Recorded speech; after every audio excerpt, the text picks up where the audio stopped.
Awesome. There we go.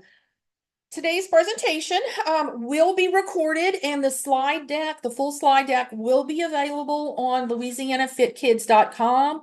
So if you need to take notes or anything, feel free to do so. But if not, and you will have access to this complete slide deck and any handouts that we go over today, will and once that is posted on louisianafitkids.com, you will be receiving an email with that link to go directly to the handouts and the video and the recording of this presentation as well. As usual, we're going to we begin all of our trainings with our non-discrimination statement. This institution is an equal opportunity provider. And for those who are already participating, you're familiar with our non-discrimination statement that must be posted at your facilities and in your employee and your parent or participant handbooks. So what we're going to be going over today is the at-risk after-school program. And in looking at our participant list today, I do see a lot of you guys who are operating centers and who are sponsors of centers today. And I know you guys do not participate currently in the at-risk after school program. So we're going to take a deep dive into this program today, what it is, who is eligible, and actually what it does. So you may or may not be eligible for this program. I just wanted to point that out. But feel free, please continue to enjoy this presentation today. So you will be more aware of what some of the programs that we offer. So the safe place, it's a safe place, a nutritious meal after the bell rings. The at-risk after-school meal component of CACFP, this offers a federal funding source to after-school programs that serve a meal or a snack to children in low-income areas. This is going to give children the energy that they need and the nutrition that they need to concentrate on their homework, to join their friends in physical or education or social activities. It is organized primarily to provide care for children after school or on weekends, holidays, or school vacations during the regular school year. Okay. I want to point out at this time that this program is not operated during the summer. This program is for the regular school year. Okay. The summer feeding program, that is a different program that we do oversee in our division, but I want to make the distinction that this program is not eligible to be operated during the summer because the summer meal program is operated during the summer. So we have a roadmap, the roadmap to building a successful program. The first thing you're going to want to check to see if you're eligible, okay, to provide this type of service. You're going to apply and see if you can get approved to provide this type of program. And you're going to plan your menus, okay, following the CACFP guidelines. And in some cases, the NSLP guidelines, but for the purpose of this program today, we're going to talk mainly about the CACFP nutrition guidelines for this menu. And then how to manage your program. What is the responsibilities and what are the record keeping requirements so you can run a successful program. So program eligibility. Number one, you must provide organized, regularly scheduled educational or enrichment activities that are open to all children after school. Okay.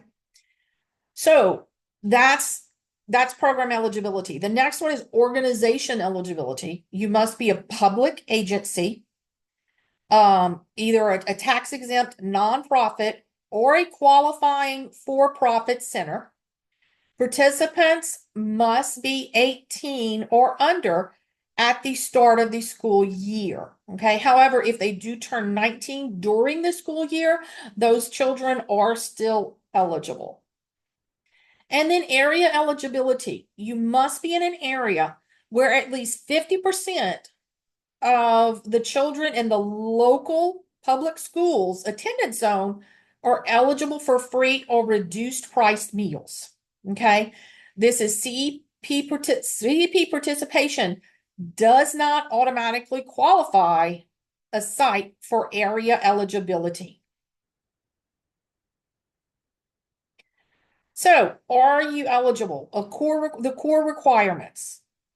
Your program again must be organized to provide care for children after school or on weekends, holidays, or school vacations during the regular school year. Again, I'm going to be somewhat repetitive, but I just want to remind you guys that this is not during the summer. This is during the regular school year. Meals and snacks, okay, and it would primarily be a supper meal and or a snack served on regular school days must be served after the end of the school day. And meals are reimbursed at the free rate. Okay, if you're eligible, because remember you on the previous slide, you have to be in an area where at least 50% qualify in that local school service area. Weekend service requires prior state approval and it is not retroactive. Okay, so you need that approval before you start operating the program. Let's talk a little bit about expanded learning times. Okay, expanded learning times are for school food authorities only.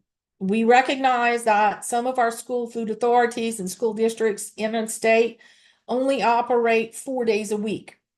And their average instructional day is longer, okay, than if they were operating or if they had school 5 days a week. So we offer expanded learning time options, okay, again, for school food authorities only. This would not be for any centers or any private institutions that are wanting to provide this at-risk after-school program. So your average instructional day is 6 hours. That is the state average. You must operate a minimum of 7 hours of instruction time in a normal school day for the 26-27 school year.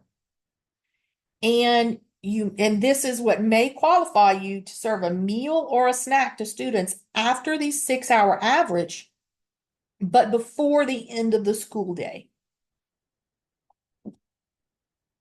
Okay, so this can be kind of confusing. So for our school food authorities that are on training today, this is how you exceed the average instructional day of 6 hours. You could technically, during maybe one of the last hours of your day, start your at-risk supper or at-risk snack because you do have a longer instructional day. Okay.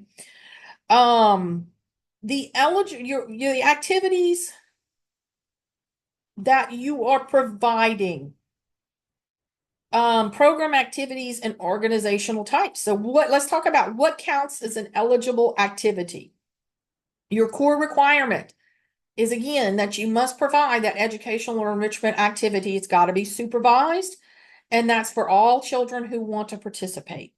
Some of our examples that we see would be like arts and crafts, homework help, life skills, remedial education, things like that. That's an example of an educational or enrichment activity. These activities must be open to all, and this program cannot be limited to competitive sports teams, but it can include supervised athletic activities that are open to all. So, what is an eligible organization? This is for public agencies. This could be a school or a city government. Some examples of tax exempt or nonprofits would be churches, libraries, boys and girls clubs, YMCAs, just to name a few. So if you are a for-profit center, you may be able to participate in this program if at least 25% of your children in their traditional child care component are eligible for your free or reduced priced meals, or you receive those title benefits. After school participants do not count towards the threshold for for-profit centers. Okay. And the most common participants we see are schools or city governments that are running this program. Okay. Let's go to the next slide. At this time, Tammy, let's check in. Or do we have any questions? I got nothing coming in so far, but y'all feel free to type in the chat and we'll figure out your answers. Okay. I just wanted to check before we continue on. So let's talk a little bit about individual participant eligibility. So who is able to participate in at-risk meals and snacks? All of the participants 18 years of age or under at the start of the school year may participate. Again, if the child or participant turns 19 during the school year, they continue to be eligible until the end of that school year. So there's no minimum age for participation. Excuse me, and there's no age limit for persons with disabilities. So when can you offer at-risk meals and or snacks? You can offer them during the regular school year, and weekend service again requires prior approval from the state office. Meals and snacks must be served after the normal school day, or you must have an or again, like the next bullet, for extended school days may serve during the extended school day hour. And this is for our school food authorities only. And again, that example that we're going to provide is your normal school day is 6 hours long, and but your school is probably only operating 4 days a week. So that has been extended to a 7-hour school day, so you may serve within the 7th hour. Okay. I do want to point out that area eligibility lasts for 5 years. Okay.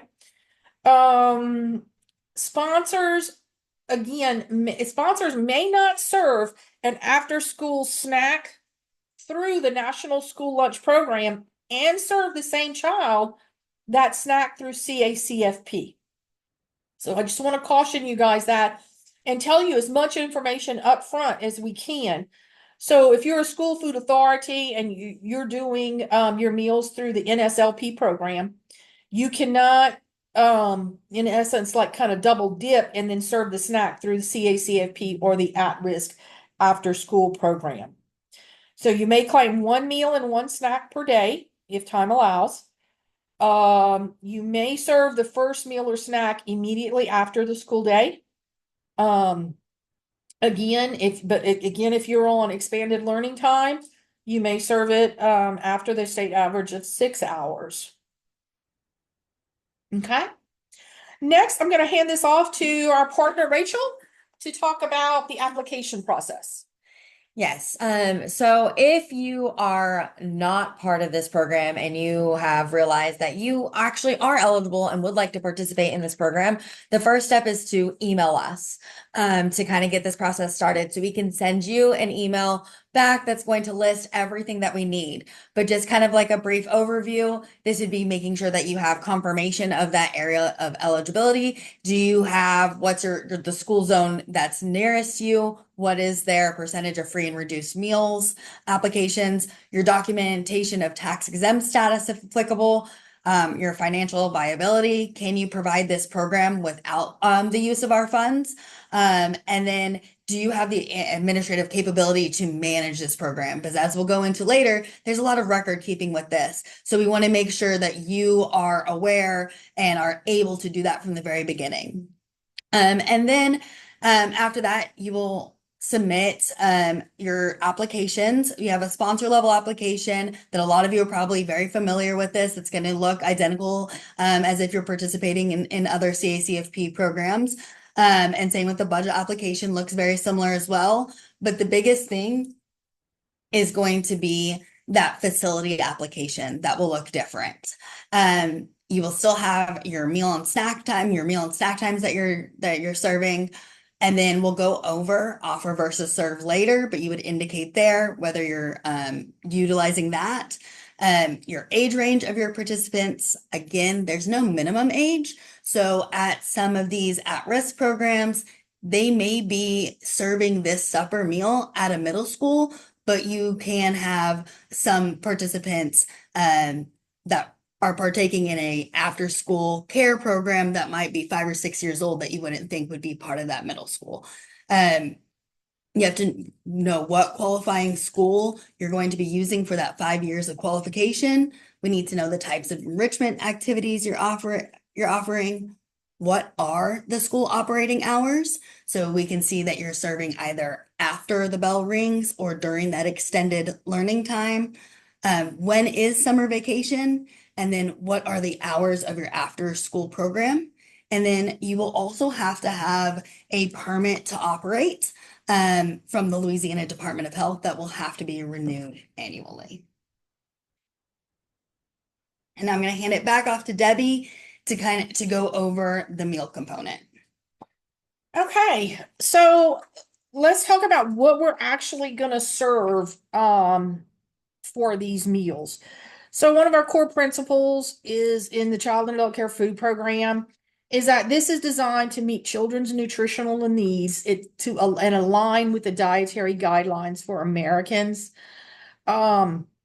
Meals and snacks, again, I know we've gone over this, but must be served after the school day ends unless you're on an extended school day. So it must provide one whole grain rich item per day. And if only serving one meal or snack, that meal or snack must have the whole grain component. Okay, for example, if you're only going to do an at-risk supper, that supper, that meal must have one whole grain rich component. We do now have, as of October 2025, we do have updated sugar limits for yogurts and cereals. And nuts and seeds may provide half of the protein content for the supper meal. Okay. We're just listed a tip here from successful sponsors is develop 2 months worth of menus that are cycled through the sites throughout the year. And that does kind of streamline the planning process. And consider the serving easy to prepare or ready to serve meals, such as wraps, sandwiches, and salads, to meet these guidelines.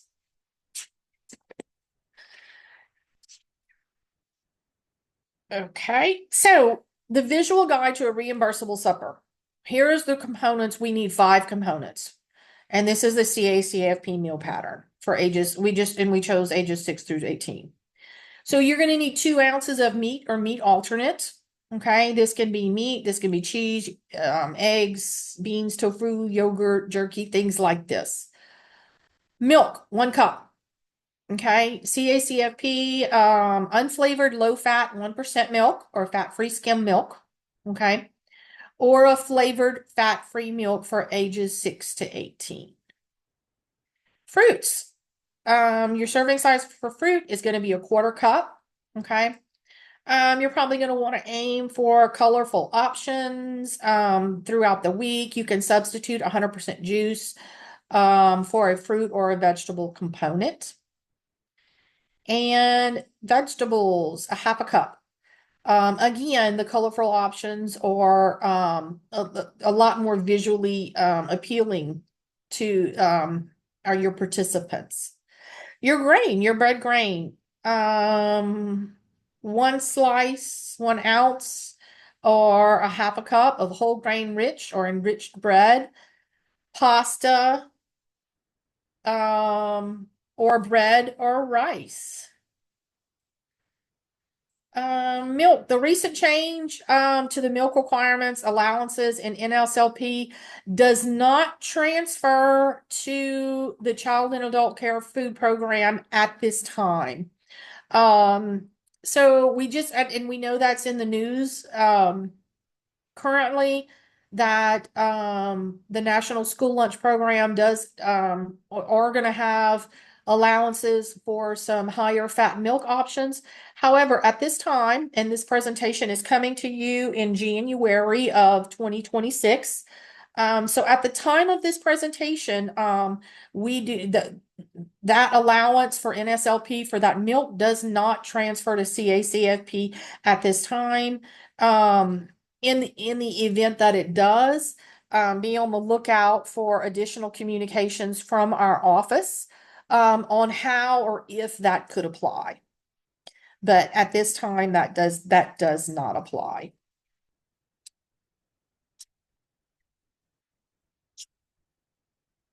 So let's take a pit stop and let's talk about grain-based desserts. Rachel and I are currently at a site doing a review.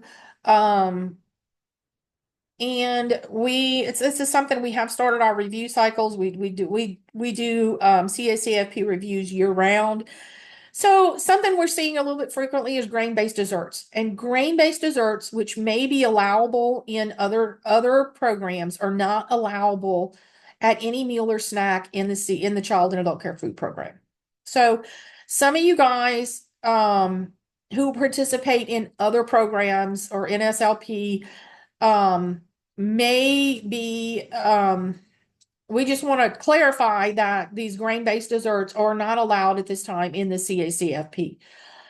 So muffins, animal crackers, and graham crackers are allowable in the CACFP program. How other sweet grains, like your vanilla wafers, like your cookies, like your Rice Krispie treats, your Nutri-Grain bars, your granola bars, those are not allowable in the CACFP at this time. Okay. So what about whole grain rich desserts? Okay. Because we frequently see centers, who something is considered a sweet grain, yet it is a whole grain. Okay. So all grain-based desserts, even those made with whole grains, cannot be served as a component of a CACFP meal and snack. And the things that we usually see with this are, your grain bars. We've even tried, whole grain donuts. But if it's still, those things are still considered a sweet grain, even though they're whole grain rich. So they are not allowed in the CACFP program. So on our roadmap, we're going to take a little detour. At this time, I want to talk about offer versus served and the meals. Offer versus serve is a kind of unique idea, and it is available to use in the at-risk meal program. Okay, so the first thing that I'm going to say is our centers, if you're a daycare center or an early learning center, on our CACFP program, I don't want you guys to get confused. So this offer versus serve is not available to you all. This is only available in the at-risk meal program. So remember that this training today is talking about the at-risk meal program only. And you guys that are participating in the CACFP program, and are, if you're not participating in the at-risk meal program, then you are not eligible to participate in this offer versus serve. So the core requirement is that all in offer versus serve is that all 5 components must be available at one time for the children to take. Okay. Remember those components. Remember that those components, those are going to be your meats, your bread grains, your fruit, your vegetable, and your milk. Okay. You must have all of those offered at the same time, available and in visual view for the children to take. Children in the offer versus serve program may decline one or more of the items offered. However, they must take 3 out of the 5 components for you to be able to claim that reimbursable meal. Okay? And offer versus serve may only be used for supper service. Okay? It can only be used for supper service in the at-risk meal program. Okay, it seems like we have a question. If we serve more than required, for example, 3/4 of a cup of veggies, are you still in compliance? Absolutely. The serving sizes, and that's a great question. Thank you for asking that. The minimum serving sizes that we have listed, those are the minimum serving sizes. You are allowed, you can serve more. You guys know your children, and you know your participants. So you may absolutely serve more. You just have to meet those minimum requirements. Okay. So back to offer versus serve. All 5 components have to be available at one time for children to take. For example, if we go visit a school system, or if we go and visit a large nonprofit, and the components are out there, let's say they're offering a sandwich, which would be your bread and your meat, and then there's a fruit cup for the fruit, and then a vegetable, they would do a vegetable juice there, and then when we see they don't have out of milk, okay? So the milk would be your 5th component, but she says that they'll say that the children want the juice box, okay? They want the juice, okay? They don't want the milk, so they don't put the milk out for the children to be able to select from, okay? That does not meet the offer versus serve component. And that would lead you, could possibly lead you to have to pay back those meals that you would be, or lose reimbursement for those meals, because you haven't met all the requirements that all 5 components must be out and available for the children to choose from during offer versus serve. Okay. Let's talk about next meal consumption. So meals and snacks must be consumed on site. And this is one of the main requirements that a lot of people have some difficulty with. Again, I'm going to repeat that this meal or the snack for the at-risk after-school program must be consumed on site. That means that your students must be allowed sufficient time to eat the meal on site. Okay? And participation in the meal or snack service must be optional. For example, if you are an at-risk after-school site, and the buses are going to be, some buses or parent pickup is going to be happening at this time, and it is in your plan, or you're thinking that as the kids walk out the door, you can hand them their at-risk after-school supper and or snack. And that is not allowable, because the children would not be eating that on site. And the purpose of this program is that they eat on site and they participate in the enrichment activity and get the help that they need after the school bell rings. So make sure that you prepare in your plans, in your work plans, that you prepare for this meal or snack to be consumed on site, okay? And that you allow sufficient time for them to eat that supper meal before they have to get on the bus, or before parent pickup, or before they're off to some other activity, or some club meeting that happens after school, or some organized activity, like sports activity. I was trying to think of the word sports. Yeah. Athletics. So again, be prepared that it's consumed on site and that they have sufficient time in order to do this. And the participation in the meal and snack service is optional. Okay. Just because you have them at school, just because they are staying after school doesn't mean that they're automatically claimed for participation in the at-risk supper meal. If they choose not to eat it, if they choose not to get at least, and you're serving offer versus serve, if they don't choose all of the components, you can, you still allow them to take that meal. However, you do not claim them. So again, those are the guidelines and those are the rules that you must follow in order to serve a reimbursable meal in the at-risk after school program. Okay. Children may return in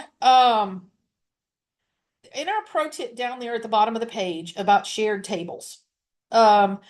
In some areas and some of our participants do offer a shared table where if children don't want the items that they've selected, they're unopened, they can put them back on the shared table. And they can return items that maybe other children may want. So another child may want an additional item that some other child does not want. USDA implemented this as a way to reduce food waste in this program. It's specifically designed to reduce food waste.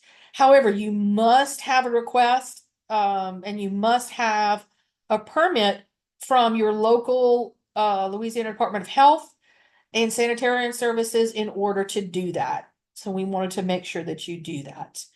We have questions. Okay. The question is, many of our students do not want the milk. Can we put out a reduced number of milks? Therefore, you're still offering it.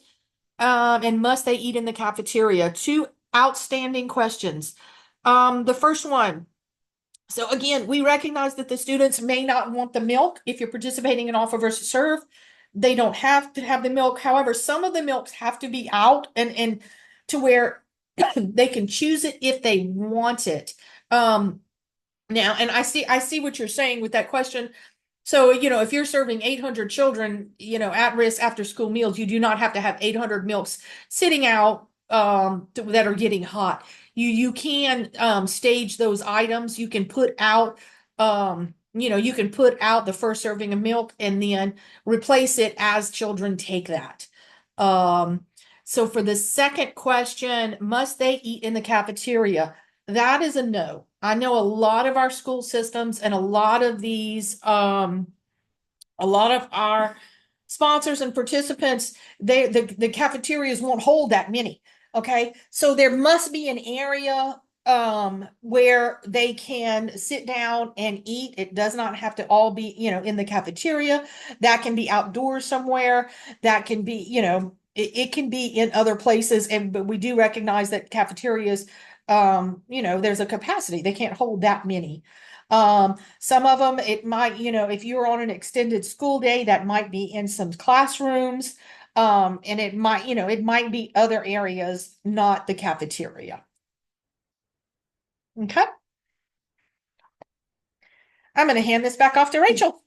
All right, now we're going to kind of go over kind of like the final exit, managing your program. So you found out that you're eligible, you applied, you have your plan so you can make sure you're in compliance, you're going to feed these children.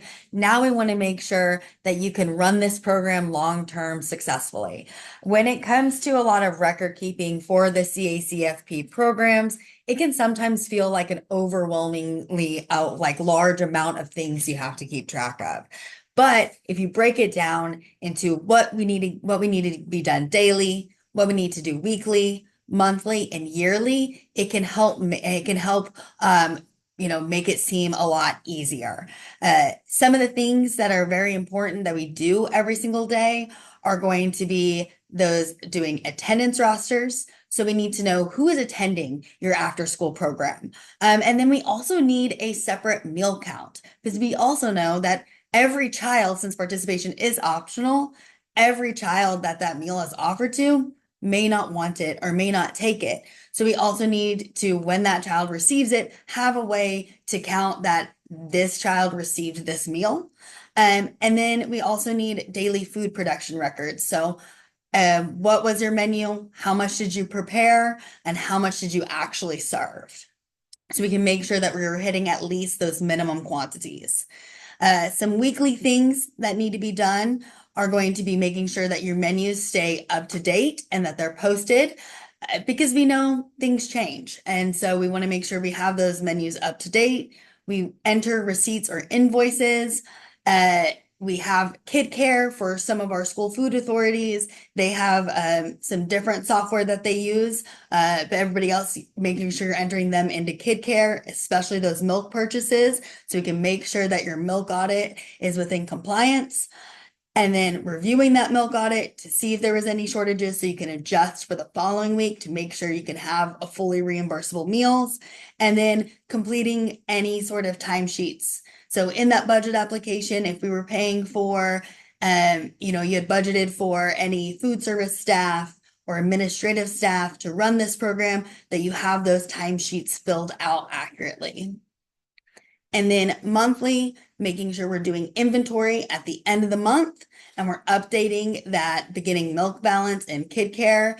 If we're utilizing KidCare, we're generating our claim, checking it for errors and submitting it within 60 days of the end of the month. And then we're also going to be making sure that we're placing all receipts, that bank statement, and timesheets in a folder together. So whenever, we come out to either do a technical assistance or review, you have everything already together. You're not having to scramble to try and pull all your paperwork together. It's there and it's organized for you.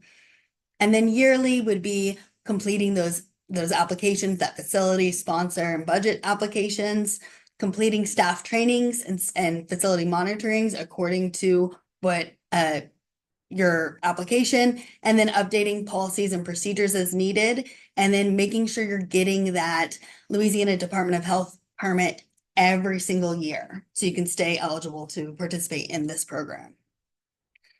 So like I said, some of the things we want to make sure we're maintaining are going to be those meal counts and attendance, updated menus, receipts and invoices for purchases with the CACFP funds, training and monitoring documentation, your permanent agreement, your records establishing eligibility, that non-discrimination statement that Debbie had mentioned at the very beginning of the training, outside employment policies, CACFP critical program functions, compensation plan, and again, that permit to operate. We'll go into some of these specifically, but all records should be available for review. And so let's first kind of talk about the menus and food production records. Like I said, these are things that we want to make sure that we're filling out daily and updating weekly. These menus must be posted at each facility. They must be updated with any adjustments. We know things happen. Sometimes you go to the grocery store, or you're getting food delivered from US Foods or Sysco, and they're out of one thing and they automatically substitute it with another item. That's fine. We just want to make sure we're updating those menus so you can make sure that they're all in compliance for each meal component. The menus must list all the required components or the food production records and the amounts prepared for each component. So if you made, 25 pounds of applesauce, and you served 23 pounds, we would want to see that on that food production record. Biggest thing with these menus and food production records is going to be for whatever you have on your menu that might need a child nutrition label or a product formulation statement, that you have those on hand. So these are generally these food items that need either the CN labels or the product formulation statements are going to be generally your highly processed foods such as chicken nuggets, pre-made pizza, steak fingers, foods like that are kind of either multi-component like a cheese pizza or pre-made for you. We just want to make sure that since each company makes that product a little bit differently, that you're able to meet those component guidelines. And that's what that CN label or that product formulation statement does. It tells us how much of that product do you have to serve to meet our minimum requirements.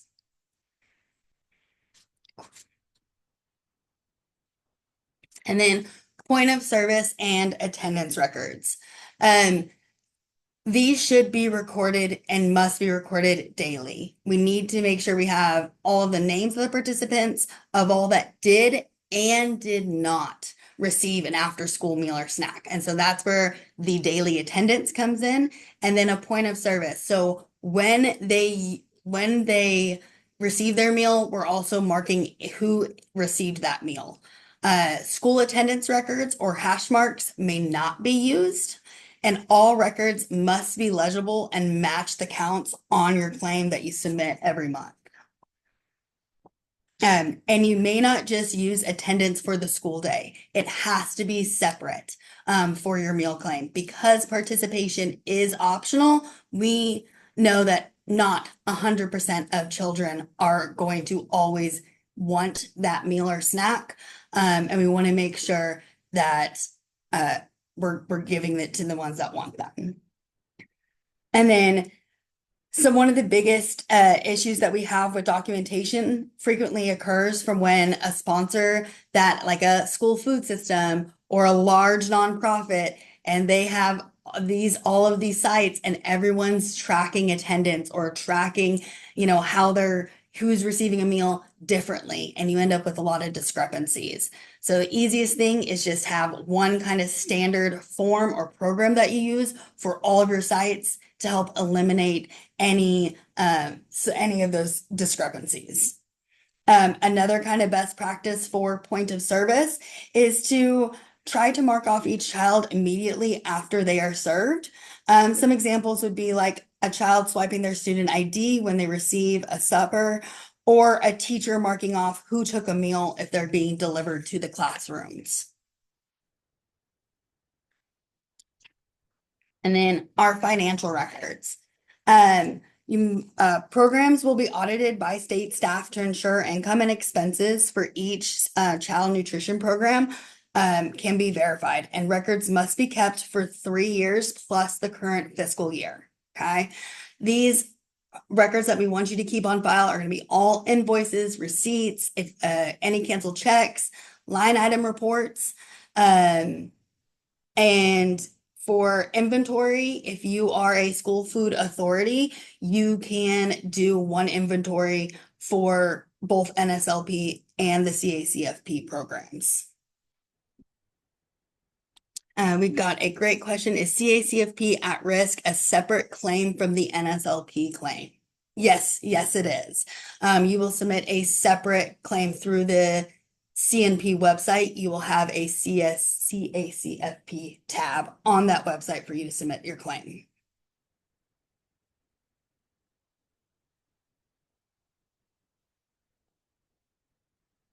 And then the next thing is going to be training and monitoring.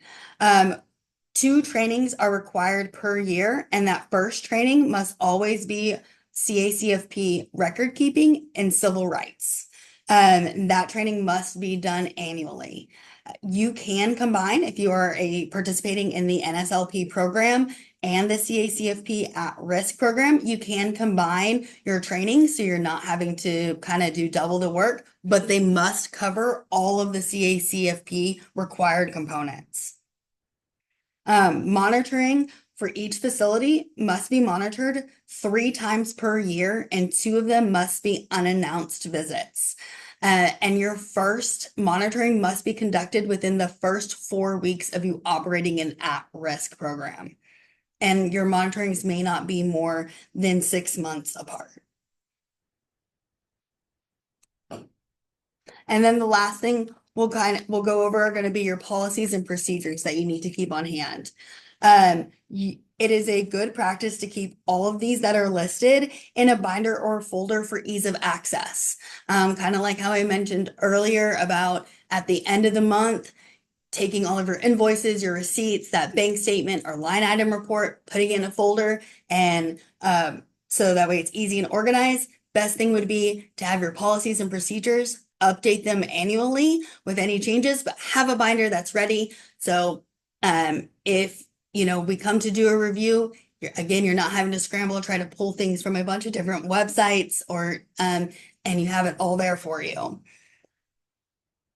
And then in addition to keeping all of these records on hand, a new participating sponsor with 5 or more facilities will also be reviewed within the first 90 days of the program operation by the state. So making sure you have all of this stuff organized whenever you're starting to go through that application process is very, very, very helpful.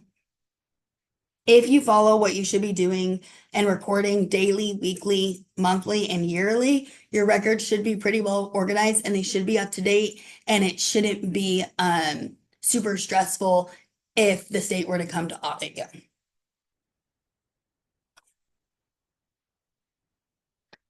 Okay, we are reaching the conclusion of today's educational presentation on at-risk after-school programs. So at this time, we're going to ask for questions one last time, and we're also going to provide you all of our contact information. If there's any other questions, please don't hesitate to reach out, email us, call us. Any one of us here listed on this program, we can help you out or direct you to someone who can help you out as well.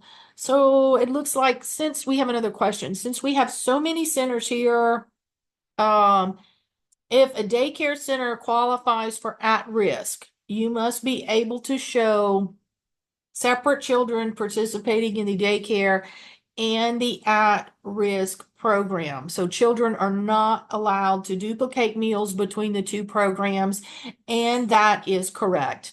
Because at-risk and just a daycare center participating in the CACFP, that's still the same program. So you are only eligible to to participate in one program. So if it's a child in your daycare center, they can participate in, they're probably participating in breakfast, lunch, and snack. So they could not participate in an at-risk supper and or snack program, because that would be exceeding the limit of the CACFP program. Now, however, if you're going to run this in a daycare center, if you have children whose parents may be working shift work, and you're open an extended amount of time, so then at that point, the child may qualify for an after-school snack and may qualify for a supper meal. However, they're not exceeding the limit of 2 meals and 1 snack per day. So I hope that answers that question. If not, let us know and I can take another stab at it. Next question. Can you explain how to properly record attendance for the after-school supper program so that number be included on a daily roster? Yes, we would love to have a daily roster of attendance with the child's name for whoever is participating in that, whoever is participating in your after-school program. It needs to have the name, you must have the name and the date that they, and their age, for them and their attendance, whether or not they're there. And then you would also have in that a separate record for who received those meals. So you'd have one is an attendance sheet saying this child was present in the at-risk after-school program, and another sheet saying this child received a meal. So, and a lot of times, this can be, if they're going through the cafeteria, or, we know a lot of you guys have special, programs and software. So they could, and even if they're eating in the classrooms, we do have some of our participants around the state that bring a barcode scanner, and they will scan the children's badges in the classrooms to where it shows up in their computer system that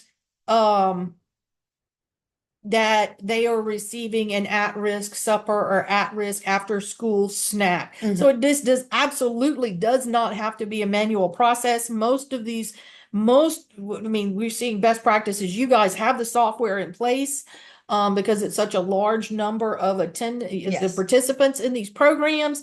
And yes, student ID is acceptable in the place of names. You're going to scan that. You're just going to scan that as they go through the cafeteria line, or buy a mobile scanner and scan that. If they're receiving that in the classrooms, that would probably be something that the teachers would do. Or you could print out that from your software and send it with the meals that are going to the classrooms. The teacher would fill that out and then it would be scanned. This absolutely probably should not be a manual process, and most of you guys have the software in place and the capabilities to run this electronically and to have it, to have the most accurate program. We are at almost 1:55. So, and our training is for an hour. Do we have any other questions that we can answer for you at this time? Again, today's presentation will be recorded and the slide deck will be available on louisianafitkids.com. If you are attending this presentation today live, you will be receiving an email from me with your clock hours documentation for Louisiana Pathways if you need that. I will be pulling the attendance from Zoom and you will be receiving that.